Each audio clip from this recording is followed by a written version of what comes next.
Good morning friends. நம்ம வெஸ்டேஜில் பார்த்தீங்கன்னா oral கேரில் ஒரு 3 வகையான பேஸ்ட் இருக்குது.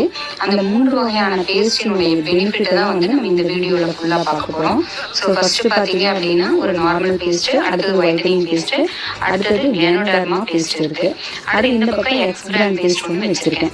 இந்த 4 பேஸ்ட்லேயுமே பார்த்தீங்க அப்படின்னா பேக் சைடில் க்ரீன் கலர் சிம்பிள் இருக்கும். ஸோ இது எதுக்காகன்னு பார்த்தீங்கன்னா பேஸ்ட் வந்து ஃபுல்லாக நேச்சுரல், 100% நேச்சுரல் அப்படிங்கிறது தெரிஞ்சுக்கிறதுக்காக அந்த சிம்பிள் கொடுத்துருக்காங்க. இது 4 பேஸ்ட்லேயுமே இருக்குது.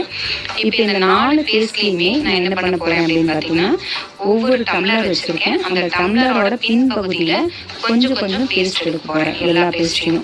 இப்போ நீங்களும் உங்கள் வீட்டில் என்ன பேஸ்ட் யூஸ் பண்ணுறீங்களோ அந்த பேஸ்ட்டை இந்த மாதிரி டம்ளரில் பின்னாடி பகுதியில் தடவிட்டு டம்ளரை காதை போத்துன மாதிரி வச்சுக்கணும். அந்த வாய்ப்பகுதி வந்து நம்ம காதை மூடுன மாதிரி வச்சுக்கிட்டு பின்னாடி அந்த பேஸ்ட் நம்ம விரலால் தேய்க்கணும்.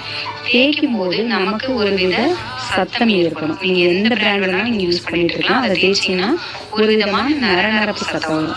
ஆனால் நம்ம வெஸ்டேஜுடைய இந்த 3 பேஸ்ட்லேயுமே அந்த மாதிரி எந்த ஒரு சத்தம் வராது. இது ஏன் அந்த சத்தம் வருதுன்னா மற்ற எல்லா பிராண்ட்லேயுமே மாலிகூல்ஸ் வந்து ஸ்கொயர் ஷேப்பில் இருக்கும்.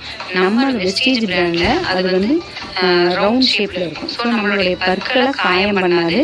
மற்ற பிராண்ட்லாம் பார்த்தீங்கன்னா நிக்கோட்டின் கலந்த பேஸ்ட்டு, நம்மளது எதுவுமே நிக்கோட்டினே கலக்காத பேஸ்ட்டு. ஸோ இந்த பேஸ்ட்டை நீங்கள் தேய்ச்சி பார்க்கும்போதே அதை நல்லாவே ஃபீல் பண்ண முடியும். ப்ரஷ் பண்ணி முடிச்சோடனே மற்ற எந்த ஒரு பேஸ்ட்லையுமே நம்ம வாய்க்கு பிடிச்சோம் அப்படின்னா அந்த ஃபீல் போகிறதுக்கு ஒரு 5 நிமிஷம் ஆகும். பட் நம்மளதில் ப்ரஷ் பண்ணி முடிச்ச உடனே நீங்கள் தண்ணி குடிச்சா கூட அதனுடைய ஒரிஜினல் டேஸ்ட்டை நீங்கள் ஃபீல் பண்ண முடியும். அடுத்தது பார்த்தீங்க அப்படின்னா இன்னொரு டெமோ மூலிமா நான் உங்களுக்கு இந்த பேஸ்டோடைய தன்மையை ஈஸியாக புரிய வைக்க முடியும். அது வந்து பார்த்தீங்கன்னா ஒரு கேரி பேக் வாங்குவோம் இல்லைங்களா, அந்த கேரி பேக்கில் சில்வர் கலரில் பூ கொடுத்துருப்பாங்க. இப்போ அதில் ஒரு பூ மேலே நம்ம ஒரு பிராண்டை தடவுறோம். அடுத்தது நம்ம வெஸ்டேஜுடைய ஒயிட்டனிங் பேஸ்ட்டை இன்னொரு பூவில் நம்ம தடவ போகிறோம். இப்போ இதை என்ன பண்ண போகிறோம் அப்படின்னா நம்ம ப்ரஷ் பண்ணுற மாதிரி இதில் தேய்க்க போகிறோம். நம்ம எப்படி அழுத்தமாக ப்ரஷ் பண்ணுவோமோ அந்த அளவுக்கு அழுத்தம் கொடுத்து ஒரு 40 முறை இதை வந்து நம்ம தேய்க்க போகிறோம். ஸோ இதை பல் தேய்க்கிற மாதிரி நினச்சிட்டு தான் இந்த இடத்துல தேய்க்கணும். ஸோ இந்த 2 விஷயமுமே நம்ம தேய்க்கும் போது அங்கே என்ன நடக்குது அப்படிங்கிறது தான் நமக்கு ரிசல்ட்டு. ஸோ ஒரு இடத்துல தேய்ச்சிட்டு இருக்கிறோம். அடுத்தது நம்மளுடைய ஒயிட்டனிங் பேஸ்ட் வந்து பண்ண போகிறோம். இதே மாதிரி ரவுண்ட் ஷேப்பில் நம்ம வந்து தேய்க்க போகிறோம்.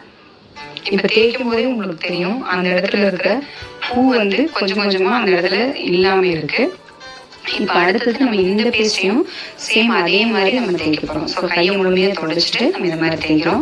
நீங்களும் உங்கள் வீட்டில் என்ன பேஸ்ட் வாங்கியிருக்கீங்களோ அதை நீங்கள் இப்படி தேய்ச்சி பார்க்கலாம். ஸோ இதை ஒரு கேரி பேக் கவரில் தேய்ச்சி பார்க்கும்போது உங்களுடைய பேஸ்ட் என்ன கண்டிஷனில் இருக்குங்கிறத நீங்கள் புரிஞ்சுக்க முடியும். ஸோ இப்போ இதை தேய்ச்சி முடிச்சோடனேயும் நம்ம ஒரு துணியை எடுத்து